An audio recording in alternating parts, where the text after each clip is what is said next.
All right. This is a live test. Um, should be multicasting on Twitter, YouTube, and LinkedIn. And let's just give this a try. So, this has been an idea in the back of my head. Let me see if I can actually see myself real quick um, on any of the platforms. Make sure it actually looks like I think it should. Cool. I think it's working. So, I've had this idea for like a lunch and learn kind of style live stream for a little bit, and I think it would be a cool way to share a few of the things that I'm learning from my end, from the writing I'm doing, and share a few of the things from the people in my network. So the idea for this live stream, which I'm sure it'll change over time, is to kind of create a 30 to 45 minute just lunch break, uh, probably like 11:30 or 11:45, somewhere in that window, like right before lunch. And then just talk about like one theme per day. So kind of like you would with the normal, lunch and learn where you stop by and um, have a meal, learn from someone, and go on with your day. So that's kind of the format I'm thinking for this. We'll see how it works and what people think of it. So today, I just wanted to see if this technology works at all, which I think it does. I used StreamYard a few years ago, but it's always good to try to get better in front of the camera and talk mostly about what I'm learning at content class and kind of the changes I made this year for that product versus last year. And yeah, so there are comments. I'm pretty sure I will see the comments from any destination, maybe just YouTube. And then if you're tweeting me or on LinkedIn, then I'll have to go find those manually. Let me just pull up one of them just so I can see what it actually looks like. Okay. Um, so, anyways, with that said, I think I have one person watching, which is cool. So if you are able to comment, let me know who that person is. Okay. So let me share the screen.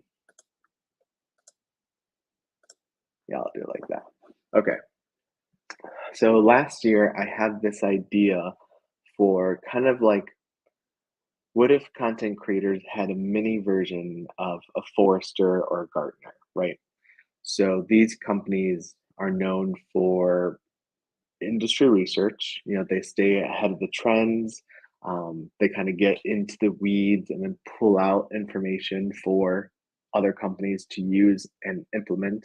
And so my initial thoughts were, hey, I a lot of the creator information is pretty siloed. Like YouTubers learn from other YouTubers, Twitter influencers kind of follow what's trending on only that platform. Instagram is its own beast.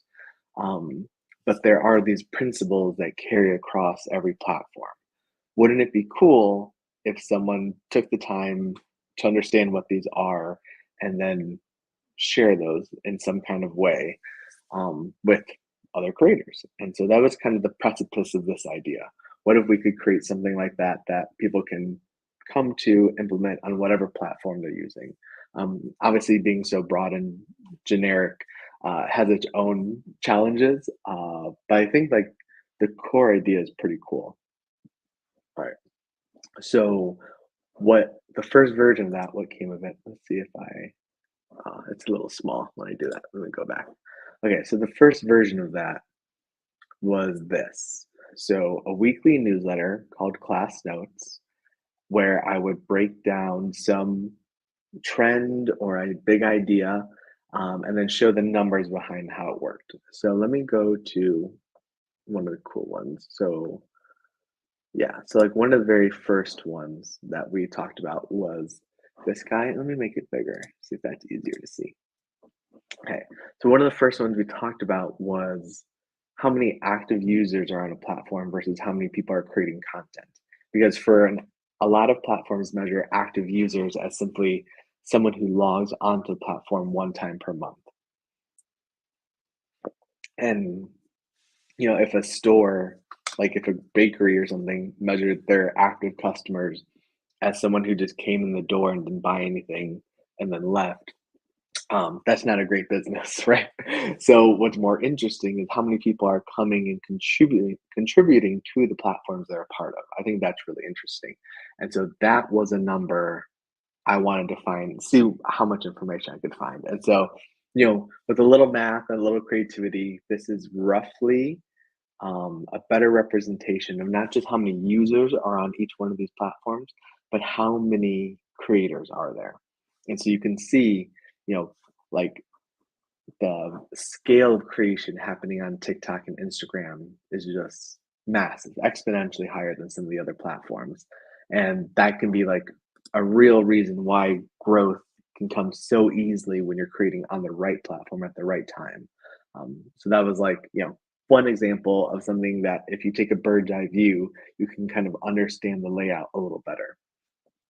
Going to a little later one, this one was one of my all-time favorites. So um, from Growth in Reverse, amazing. Chanel does fantastic work. Hello there. Thanks for commenting. Welcome to the stream.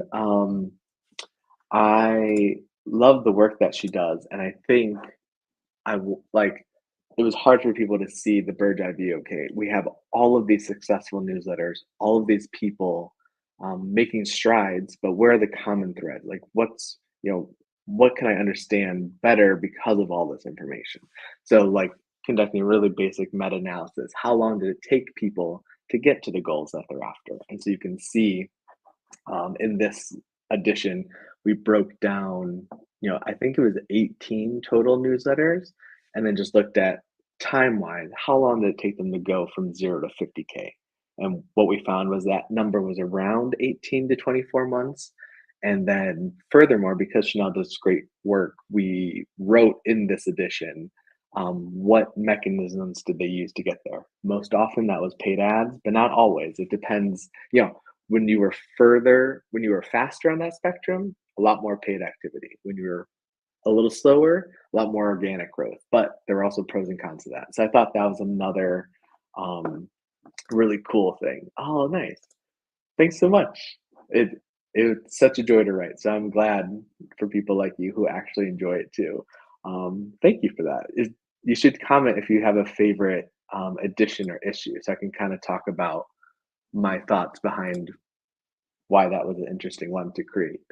Um, and then let me show you probably one more. I think this one was one that got a lot of traction and shared around online. And so this was, how much should you charge for your Substack based on what topic you write about? And I don't think people thought about this enough. Like, a lot of the conversations happening around newsletter monetization, right, are so category agnostic. I think maybe that's like too academic of a term to think about. But if you are in a finance category, right, like business, finance, crypto, things like that, you are positioned in such a different way than if you were in a category like humor or faith or food, like just based on the data. The newsletters that perform in certain categories have a pricing mechanism around them that enables them to win, right? So it's easier to win in some categories. I think that's fundamentally true about so many things online. It's easier to get a million views if you're uh, cooking in the kitchen, like, and you have a really good food channel, and that's easier to monetize because it's more advertiser friendly and all of that. And so I think this was a really good visualization for the newsletter space because it represents that idea over here. If you want to win, if you want to make your newsletter writing the full-time job and all of that, like, choose a category where it's easier for you to win in that way. And if you are choosing a category that's, you know, maybe you price lower or whatever, look at what the best ones are doing and try to replicate that in a way that gets you closer to what the big winners are doing. So anyways, a lot more to say on that in the future. Okay, so that was one half of content class. So the whole idea, again, for like the few more people who are still here, I wanted to make a mini version of Forrester or Gartner for creators. Here is big data turned into really bite-sized information that you can apply to your creator business and figure out how to implement that. Um, but yeah, let me see.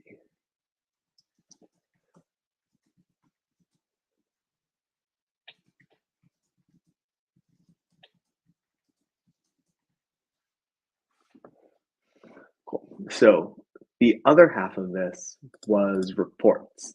And so these were like obviously a lot of fun to write. These are very, very big in terms of online content. So these are usually in the realm of 5,000 words or so. Lots of images, lots of graphs, lots of research. And the whole idea for this was, so for Gartner, like you have really simple charts and understanding, and then you also have industry reports that you download and you read, and then you use that to like dictate big S strategy. So these were meant to be that.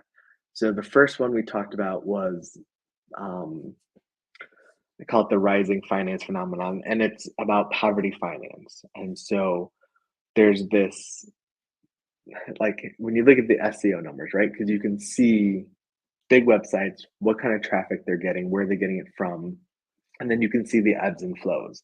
When a big website starts to lose 10, 20, 30, 50% of its traffic, that's interesting. Why did that happen, right? And then when you see that same pattern happen to 8, 10, 15 of the top finance blogs, well, then that's no longer just, a random occurrence. That means there's a fundamental shift in what people want when they read finance content. And so that is what this article is about. I basically unraveled, for instance, I think Mr. Money Mustache. That's a really core name in the finance space. And so he lost somewhere between 40 and 60% of his traffic over the last few years. Where did that go? So if you trace the dots, you can see that there's these key figures on Twitter, on TikTok, a few blogs, but it's mostly video format. Um, and the topics they're talking about are different. The kind of financial advice that people want isn't the same financial advice that people were going to 5, 10, 15 years ago when these people were really gaining their initial audience. Um, and so, like, these trends exist in every niche, and I think that's so interesting. And so that's what these big reports are about. Okay, cool. You have a question? So, advice on a sports newser. I have one newsletter regarding NFL news. So, I am a little bit obsessed with how big the demand is for sports. So, let me show you something real quick. I hope it's still up. Okay, it's not up right now. I wonder if I can look at. Okay, these are still pretty good. These numbers. So, first of all, we all like to look for, like time sensitive trends.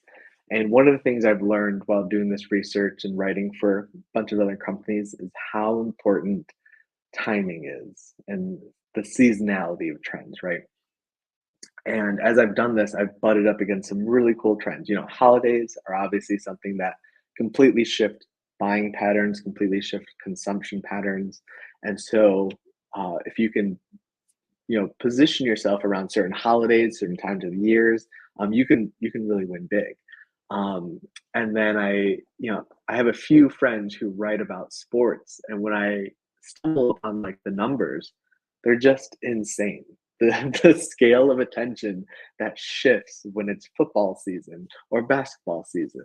A big shift in like normal SEO category that we're looking at, depending what it is, right? So a B2B category might be we're getting 5 to 10,000 more views or questions about this specific topic.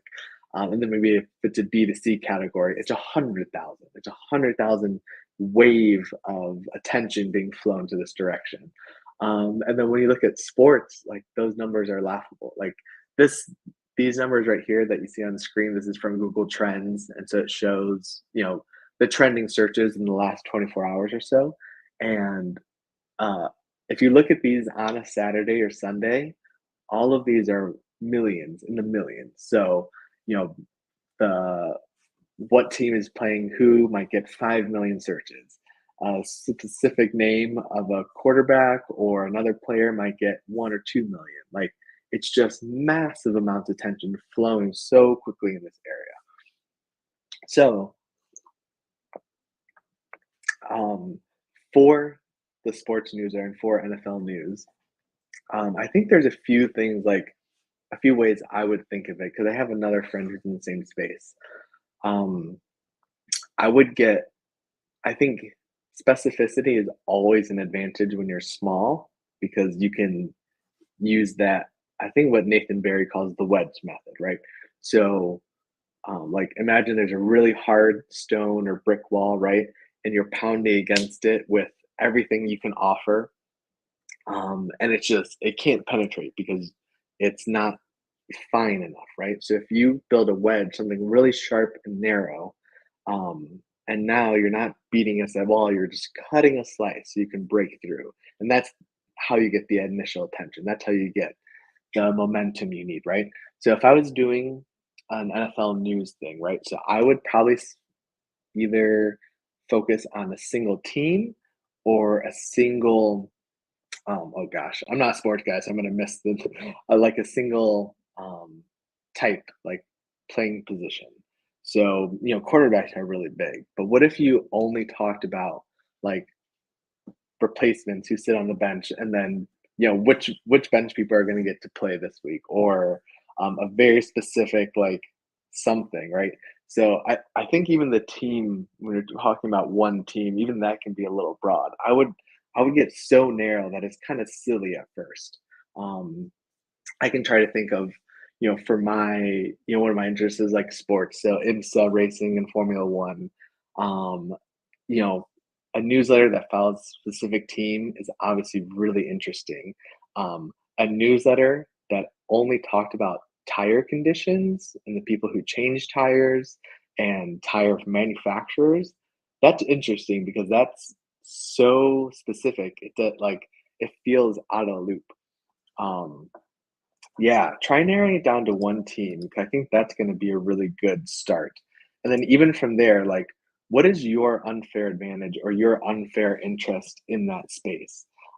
So again, for like the racing analogy, I would look at a newsletter just about racing team sponsorships or a newsletter just about um, the racing team owners, like how did they get into ownership? How did they make their decisions around racers and team leaders and so on? So think about that. So if you're talking about a specific team, um, I would, regularly profile players. I would, I would lean into something I call, oh gosh, what is it? You're basically going to ride waves of attention. So I would like you could talk about just the eating habits of specific players, and that could be a version of an issue you release once a month or once a year or once a week. Um, or talk about like what's another thing? Oh, the buying habits. Talk about the buying habits of the people on the team because that's something that's very click worthy, very interesting, and then that can be kind of a gateway drug into the rest of your content.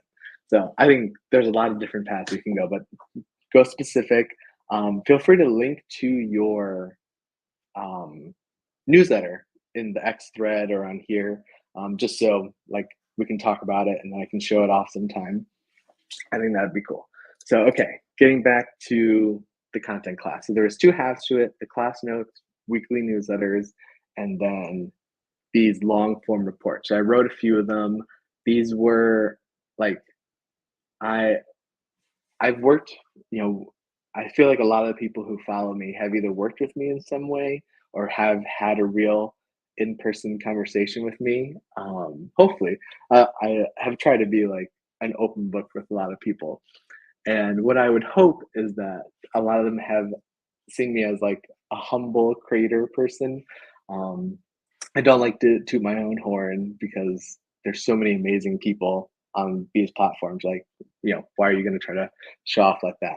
But all that being said, I do think these reports are in the top 1% of information online about how to win as a creator. And I say that like very confidently because I know the work and research and like tactical takeaways that are here. Um, so this one was about how to use MACs stand for multi-account creators, and I guarantee like so few people are using this strategy. It's still pretty much like a blue ocean of opportunity for those who are have the time and resources to make it happen. This one, if you are a course creator, this is like the gold standard now. Every time I talk to a course creator, I make them read this. So then this is the starting point of our conversation going forward.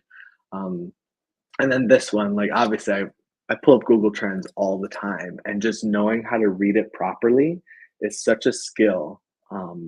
That's gonna save like, a lot of people rely on keyword research tools, which are fantastic, but they can make you a lazy researcher because it's kind of just handing you this list and saying, okay, go work with this list of keywords and ideas and themes.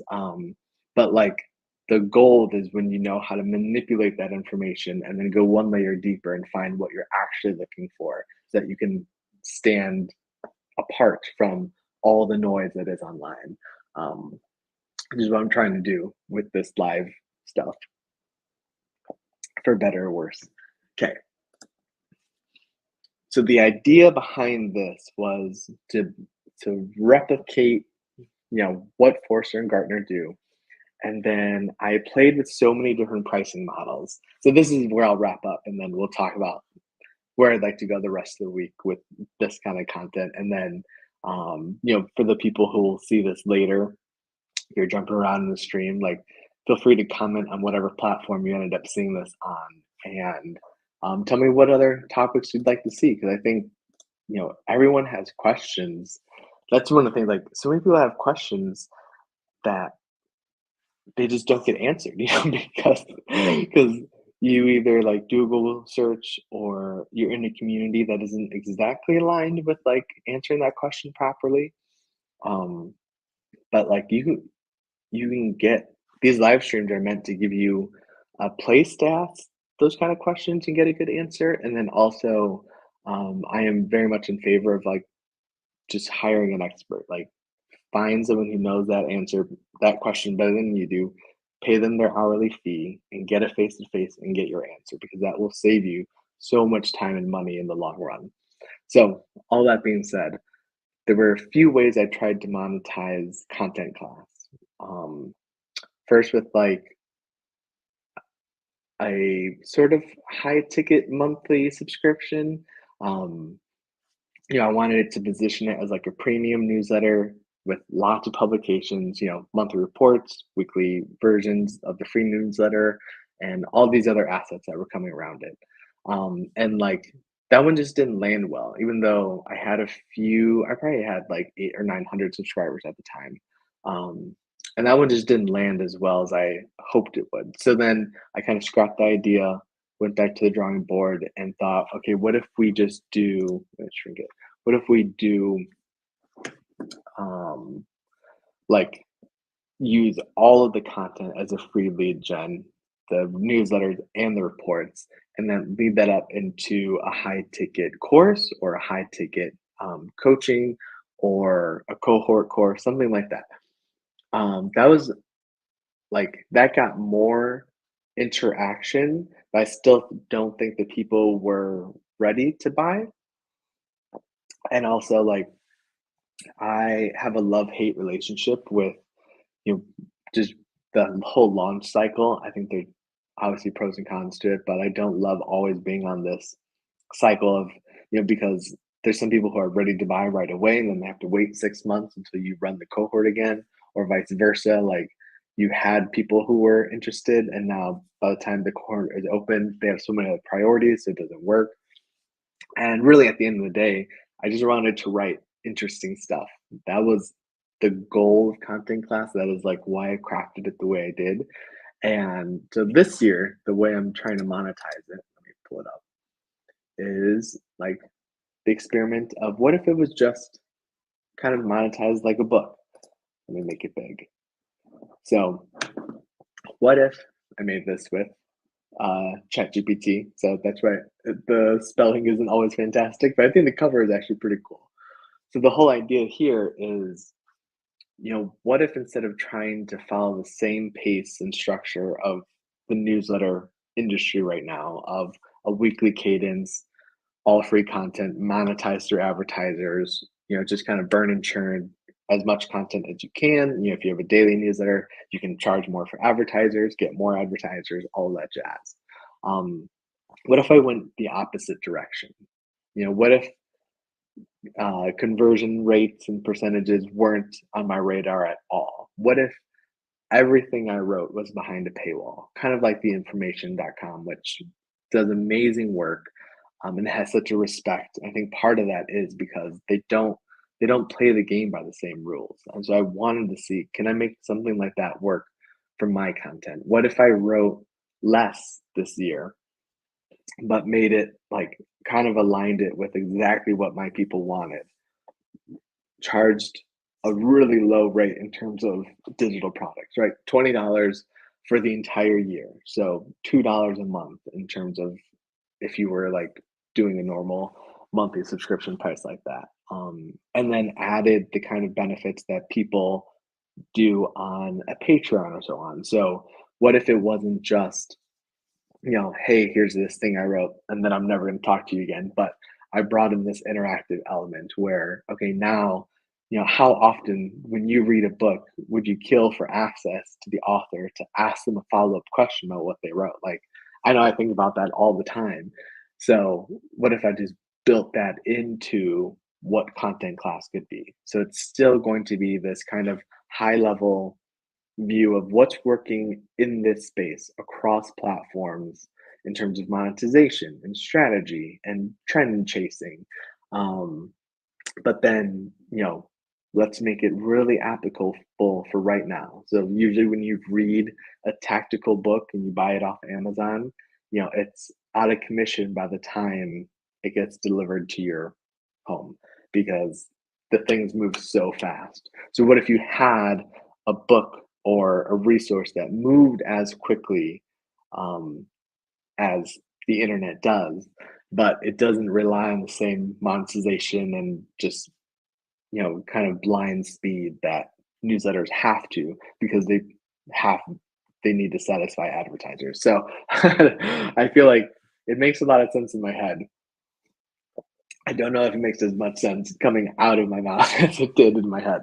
But the whole idea here is, can we fundamentally change how people interact with content? Because people are getting so, I know for me, like there's so much free content online now. So much of it is being influenced by AI for better and worse, right? At the end of the day, AI content is not generating new ideas, it's just remixing existing ideas, sometimes into really cool ways. Um, but how can we protect the value of new ideas? And so one of the ways is you put them behind a paywall. You don't make them accessible to the people who are looking for free content. And I think that's really attractive to me as a writer who doesn't want to compete on speed and volume. I did that when I was a self-publisher. I've done that in other parts of my career, and I just think it's not sustainable and is not attractive. And I think the people who are going to win in the content spaces, at least maybe in the solo version, but also probably in the big version, over the next 5, 10 years, like they're going to be the ones who are consciously choosing to play the game differently. And so for me, that means trying to monetize in a way that encourages the pace, encourages the craftsmanship, encourages the people who are consuming that content to win in a way that free content could never help them do. Um, yeah, so that's my little 2 cents. That was what I wanted to share with you on the first live stream for these lunch and learn ideas for content class. So I'm trying to make a little schedule for future reference. But the whole idea is I'm writing these big ideas and I want to come here and talk about them in public with people. So hopefully, even if you're not a subscriber yet, that you can act on what I'm sharing, and then if it interests you enough, you go and you become a subscriber, and then boom, it's a win-win. And then the other half is bringing on people who are in my spaces to come here and share what they're learning because there's so many cool people that I've gotten to talk to and that I want to talk to, and I just haven't had the space for that to happen. I don't want to just run a normal podcast because there's so many amazing ones, and I've been on a bunch of really good ones. And honestly, I just hate editing. So I wanted a way to create content in a way that didn't require editing for on my behalf. Um, and this seems like the solution. So thank you to the few people who got to see this live. I'm hoping to do this a few times every week, share what I'm learning and how you can apply that to your creator business and the content you're creating. And I'll share in other aspects such as like why I'm looking at product marketing career to support this content business. Um, and all sorts of things like that. So thank you. I think that'll be it for today, and I get to go see how this actually looked on all the other platforms. Yeah, thank you again, and I will talk to you tomorrow.